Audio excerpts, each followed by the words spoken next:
గతంలో మీరు వేరు కాపురం పెట్టాలనుకున్నప్పుడు మేము స్టీల్ సామాన్లు కొనిద్దాం అనుకున్నాం. కానీ అల్లుడు గారు వద్దన్నారు. ఇప్పుడేమన్నా కావాలంటే చెప్పమ్మా, తెచ్చి పెడదాం. ఏం వద్దు నాన్న. బావగారు అలా అన్నారంటే వేరు, నువ్వు అలా అంటే ఎలా? ఇప్పటిదాకా ఒక ఇంట్లోనే ఉన్నారు, సామాన్లు ఉన్నాయి. ఇప్పుడు వేరేగా ఉంటున్నారు కదా. మీకు అవసరమైనవి కావలసినవి అమరిస్తే మాకు తృప్తిగా ఉంటుంది. చెప్పమ్మా, నీకేం కావాలో చెప్పు, మొహమాట పడద్దు. అది కాదన్నయ్య, నేనేమన్నా కావాలంటే మీరు నా మీదున్న ప్రేమతో ఇంకొన్ని కలిపి ఎక్కువ కొనిస్తారు.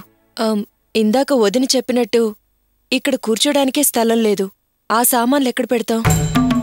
విన్నావా నువ్వన్న మాటకు సమాధానం?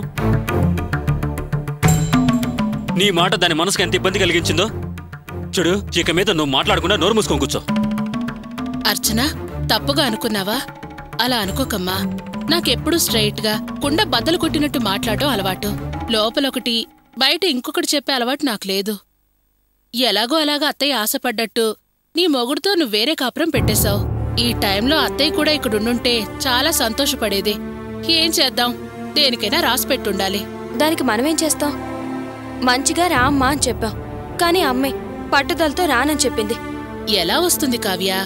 గోపికి అత్తయ్యకి పడదని తెలుసు కదా. పైగా అర్చన అత్తయ్యతో తగులాడి ఎదిరించి వచ్చేసింది. ఆ విషయం నా దగ్గర చెప్పి చాలా బాధపడింది. అలాంటిది ఇక్కడికి ఎలా వస్తుంది? అర్చన, నువ్వు నన్ను ఏమనుకున్నా పర్వాలేదు, కానీ అత్తయ్యతో నువ్వు ఆ స్థాయిలో మాట్లాడడం చాలా తప్పు. ఎంత గొప్పగా అత్తయ్యని నా ప్రాణం నా ఊపిరని చెప్పావో, నువ్వే అత్తయ్యని అమాంతం నెట్టేసి అగౌరవంగా మాట్లాడి ఆవిడ మనసు గాయపరిచొచ్చేశావు. పాపం అత్తయ్య ఎంత బాధపడిందో తెలుసా? ఆమె బాధ ఏంటంటే, నీకు నిజంగా మొగుడి మీద ప్రేముంటే తన దగ్గర ఎందుకు దాచి నా మీద ప్రేమ నటించింది అని. అదే నీ ప్రేమను ఆమె ముందుంచితే తానే స్వయంగా మిమ్మల్ని కలిపి దీవించి హాయిగా కాపురం చేసుకోమని చెప్పుండేది కదా. ఎందుకర్చనా అమ్మ మనసు గాయపరిచి ఎందుకిలా చేశావు? వేదం లేదు రోదం లేదు గాని నోరు మూసుకుని కూర్చో. నువ్వెంత సైలెంట్ గా ఉంటే అంత శుభం జరుగుతుంది, లేదంటే బయటికి గంటేస్తాను. జాగ్రత్త. అర్చన, నువ్వేం దిగులు పడకు. అమ్మ గురించి నీకు తెలిసిందే కదా. నువ్వు బావా సంతోషంగా ఉన్నారని తెలిస్తే తను సంతోషంగానే ఉంటుంది. అసలు సంతోషపడే మొదటి మనిషి అంటే అమ్మే. నువ్వు అమ్మకు వ్యతిరేకం కాదు, నువ్వేం శత్రువు కాదు కదా అర్చన. దాని గురించి ఆలోచించాల్సిన పని లేదు అర్చన. సరే సర్లే, ఊరికే అనుకున్నదాన్నే 10 సార్లు అనుకుంటే ఉపయోగం ఏముంటుంది చెప్పు. వెళ్ళండి, వెళ్ళి పని చూసుకుంటూ పోండి. అర్చన, బియ్యం ఈ కడిగిస్తాను. మీరేం చేయొద్దు, మీరందరూ అలా కూర్చోండి, నేను చేస్తాను. కావ్య రా.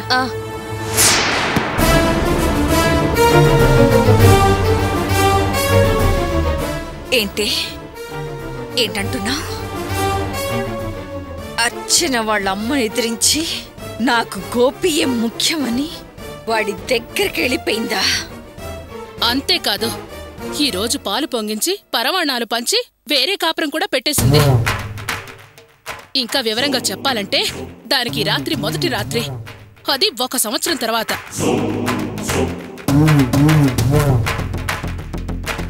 లాలిజో లాలిజో అని మురిపిస్తుంది. ఇంక మనం చేసేదే ఉంది, ఏం చేస్తాం? ఇలా జరుగుతుందని మనం ఏనాడు కూడా ఊహించలేదు కదే. ఏనుగు తన తొండంతో తన నెత్తిని దుమ్ము పోసుకున్నట్టు మనము మన చేత్తో మన నెత్తిని దుమ్ము పోసుకున్నాం. ఇప్పటి వరకు మనం వేసిన ప్లాన్లన్నీ జాగ్రత్తగానే వేసుకున్నాం, అన్ని కరెక్ట్ గానే జరిగాయి. కానీ ఇప్పటి ప్లాన్లోనే నువ్వు ఓవర్గా, నేను ఎక్స్ట్రాగా బిహేవ్ చేశాం. ఏంటి నేను చేసింది? వాసుని కాపాడి తీసుకురావడమా? అవును, అదే. నువ్వు అసలు ఆ వాసుని కాపాడి తీసుకురాకుండా ఉండాల్సిందే. తెచ్చినా బయటకు వదలకుండా ఉండాల్సిందే. కానీ వదిలావు. వాణ్ణి నువ్వు వదలడం వల్ల పోలీసులు ఆ గోపిగాడిని వదిలారు. ఈ అర్చనేమో వాణ్ణి వెతుక్కుంటూ వెళ్ళిపోయింది. నిన్ను తప్పు పడుతున్నానని, నిన్ను తక్కువ చేస్తున్నానని అనుకోవద్దు. నాది తప్పుంది. ఆ గోపి బయటపడ్డాడు, వెళ్ళి నగలడగండి అని మా అత్తయ్యని ఎగేసింది నేనే. ఆవిడ బయలుదేరుతూ బాంబులాంటి మాటలంది. అవి అర్చన విని ఈ పరిస్థితుల్లో వాళ్ళమ్మ దాని మొగుడు ఎక్కడ అవమానపరుస్తుందో అని భయపడి ఈవిడ్ని ఎదిరించి ఆ మొగుడుగాడి పక్కకి చేరిపోయింది. మనం వాళ్ళు కలవకూడదని ఎన్నో ప్లాన్లు వేశాం, కానీ ఇప్పుడు వాళ్ళు ఒక్కటవడానికి మనమే కారణమయ్యాం. పోయింది పోయింది, మొత్తం పోయింది. మన సంవత్సరం పాటు పడ్డ పాటలు, వేసిన ప్లాన్లు సర్వనాశనం అయిపోయాయే. ఏమే ఏమే ఇప్పుడు మీ అన్నయ్యకి ఏ సమాధానం చెప్తామే? ఏ సమాధానం చెప్తాం? అదే నాకు అర్థం కావడం లేదు. మరో మాట మాట్లాడకుండా మనం సైలెంట్ అయిపోయి ఓడిపోయామని చంపలేసుకుని మన పనులు మనం చేసుకోవడం బెటర్. ఓ సిప్పిచ్చిదానా, కావాలంటే నువ్వు ఓడిపోయినని చంపలేసుకొని పక్కగా దొరికిపో. కానీ చింతామణి, ఈ చింతామణి ఎప్పటికీ ఓడిపోదు, ఇది నిజం.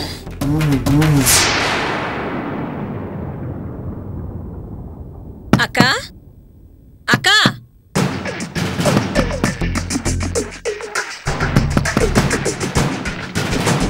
అక్క అక్క, ఏంటిది ఈ టైంలో వచ్చింది? అక్కడ తగిలిన దెబ్బకు నీ దగ్గర మందు రాయించుకోవడానికేమోనమ్మా. చింతామణక్క, సరే నువ్వేం వాక్కు.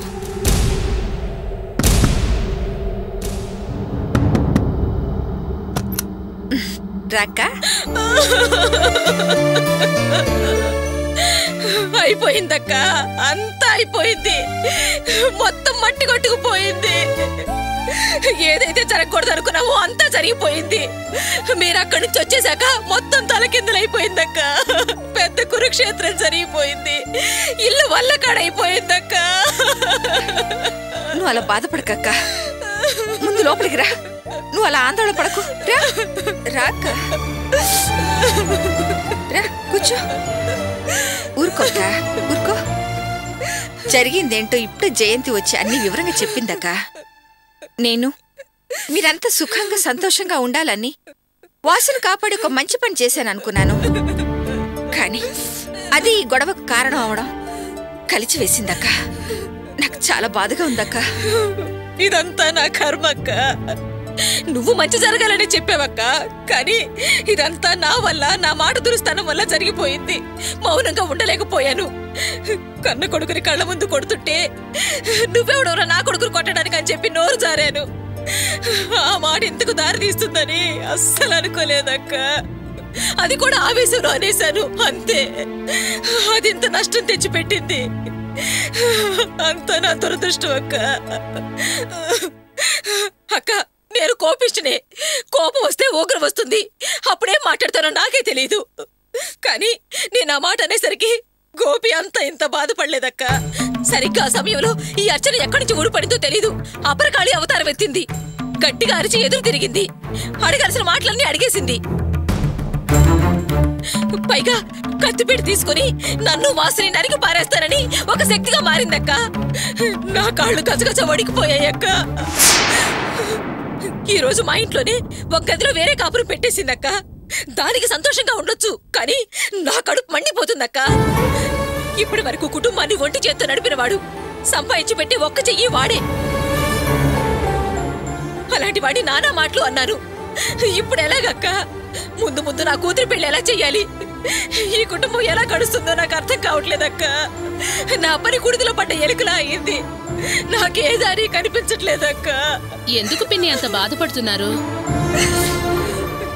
ఎంతో ధైర్యంగా మాట్లాడేవారు ఇంత పిరికితనంగా మాట్లాడతారేంటి?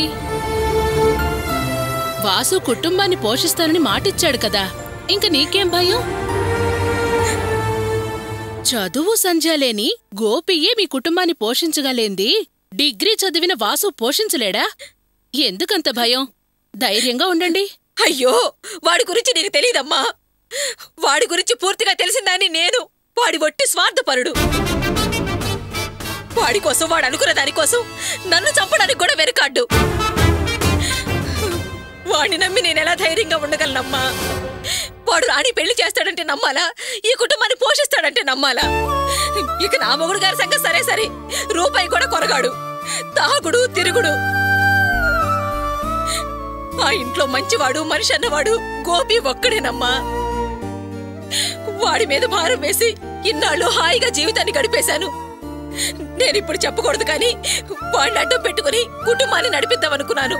కానీ ఇప్పుడు ఏం చెయ్యాలో అర్థం కావట్లేదమ్మా. ఎందుకు అంత బాధపడుతున్నావు? ఇప్పుడు చేయాల్సిందేమీ లేదు, చేయలేం కూడా. దేవుడే మీకు ఒక మార్గం చూపించాడక్క. ఒక పక్క తలుపులు మూసాడు, మరో పక్క తలుపులు తెరిచాడు.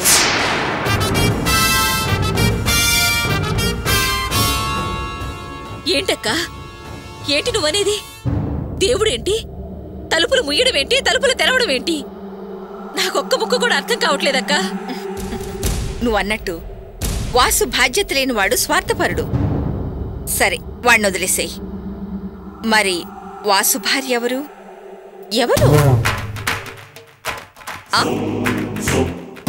ఒక కోటీశ్వరుడి కూతురు. అలాంటి వాడి కూతురు నీ కోడలయ్యింది. ఆహా, ఎంత అదృష్టమక్క. భగవంతుడు గోపి తలుపులు మూసేసిన ధనవంతురాలైన దేవత తలుపులు తెరిచాడక్కా. నాకు అర్థం కావట్లేదక్కా. అక్క, నీకే విషయం అంత తొందరగా అర్థమైంది? ఈ విషయం అర్థం కావడానికి? అవును, రేవత్ ఎవరక్క? వాళ్ళ నాన్నెవరు? కోటీశ్వరుడు కదా. అతని దగ్గర కావలసినంత డబ్బుంది కదా. ముందు రేవతిని వాళ్ళ నాన్నను కలిసి ఏర్పాట్లు చెయ్యక్క. ఆ తర్వాత ఆ కోటీశ్వరుడైన బియ్యంకుడు నీ ఇంటికొచ్చేలాగా చూడు. రాకపోకలు సాగాక మెల్లిగా సాకు చెప్పి ఖర్చులకి డబ్బులాగా. ఏంటి, నేను చెప్పింది అర్థమైందా? అక్క, ఇదంతా జరిగే పనేనా? ఎందుకంటున్నానంటే అసలు నాకు ఆయన చూస్తేనే భయం. ఎప్పుడు ఎక్కడ నా కొడుకును చంపేస్తాడోనని మడికి చచ్చేదాన్ని. నువ్వే ఏదో తెలివిగా ఆలోచించి పత్రిక ఆఫీస్ అని టీవీ వాళ్ళని వాడి ప్రాణాలతో కాపాడి నాకు అప్పగించావు. ఇప్పుడు నేను వెళ్ళి ఆ తండ్రి కూతురని ఎలా కలపగలను? అసలు ఆయన ముందు నిలబడగలనా? ఏంటక్క మాటలు? మరీ అంత పిరికితన పనికిరాదక్కా. పని సాధించాలంటే పంటి బిగున నిలబడాలి. ఆయన మొరటి మనిషి కావచ్చు, కానీ ఈ పిల్ల తల్లి ఉంది చూసావు, ఆమెకి ఈ పిల్ల ఒకే ఒక్క కూతురు. బంగారంలా గారాబంగా పెంచింది. ఆ కన్న తల్లి మనసు కూతురి కోసం ఎంతలాడుతుందక్క. నువ్వు అమ్మ మనసు సున్నితంగా లాగు. మెల్లిగా 4 మాటలు చెప్పి కన్వర్స్ చెయ్యక్క. ఆమెని వశపర్చుకోక. ఆమె మొగుడిని కన్వర్స్ చేసి వశపరుచుకుంటుంది. ఏంటి అక్క, కోపతాపాలు సహజమే, కానీ కన్నబిడ్డల మీద ఎల్లకాలం ఉండదు కదా. నువ్వెళ్ళి వియ్యపురాలా కన్నవాళ్ళం మనమే మన బిడ్డల్ని మన్నించి మనలో కలుపుకోకపోతే ఎవరు కలుపుకుంటారనేసి ఆమె గుండె కలుక్కుమలేలా 4 మాటలు ఆమెను చెవిని వేసేయక్క. ఆమె కరిగి కన్న కూతురు కోసం పరిగెత్తుకుంటూ వస్తుందక్క.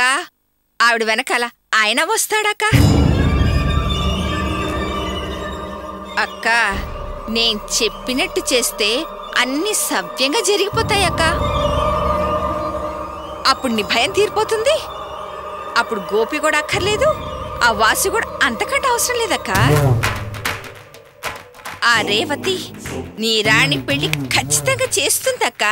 నీ కుటుంబం కూడా నడిపిస్తుందక్క. నీది మహారాణి జాతకం అక్క. ఆహా, ఇక నుంచి నీకు రాజయోగం పట్టబోతుందక్క. అక్క, వినడానికి బాగానే ఉంది, కానీ ఇదంతా జరిగేనా అని నాకు అనుమానంగా ఉంది. జరిగి తీరుతుందక్క. గోపి నిన్ను వదిలి వెళ్ళినా దేవుడు నిన్ను వదలడుగా. ఆ గోపిని మర్చిపోక నువ్వు. రేవతి నీ ఇంటి మహారాణి అక్క.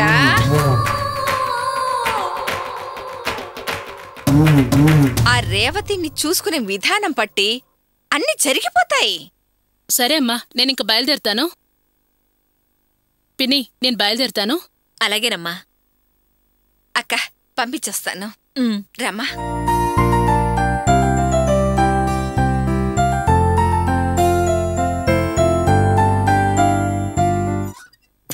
ఎందుకమ్మా అలా అంటున్నావు? అవసరం లేని మాటలు చెప్పి ఎందుకే రెచ్చగొడుతున్నావు అంటావు, అంతేనా? నువ్వు తెలివిగల దానివమ్మా. నేను ఏం అడగబోతున్నానో అన్ని ముందే ఊహిస్తావు. అదేనే చింతామణి.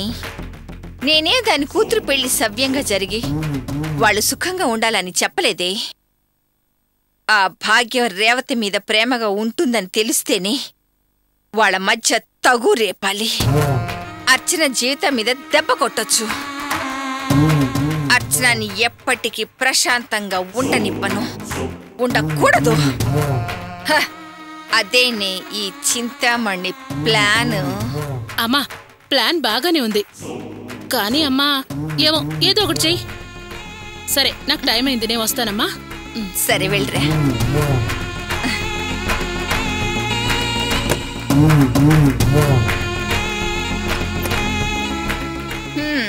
చూసావక్క, తల్లి కూతుళ్ళం కాసేపు ప్రశాంతంగా కూర్చొని మాట్లాడుకునే వీలు లేకుండా పోయింది. టైం అయింది, మా అత్తగారు తిడతారని భయపడుతుంది. ఆ ఇంటితో సంబంధం కలుపుకున్నాం, అంతే. సుఖం లేకుండా పోయింది. వాడితో నీకు ప్రశాంతంగా లేదు, నాకు ప్రశాంతంగా లేదు. అయ్యో నా మతి మండా, నేనొకదాన్ని నుంచోబెట్టి మాట్లాడిస్తున్నాను. ధ్యాసంతా ఇక్కడ లేదక్క, అంతా నీ గురించి ఆలోచన. అక్క కూర్చో, కాఫీ తీసుకొస్తాను. కూర్చో.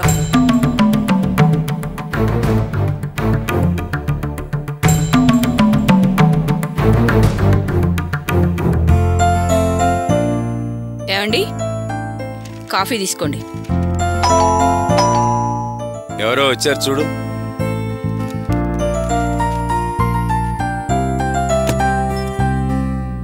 కావ్య రా.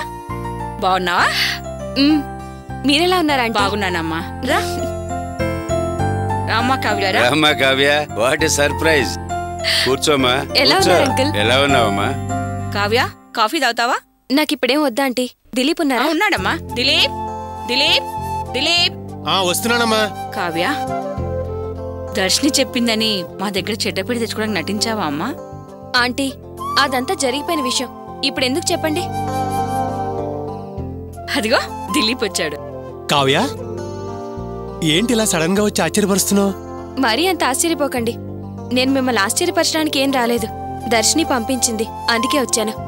ఏంటి, దర్శిని పంపించిందా? దేనికి?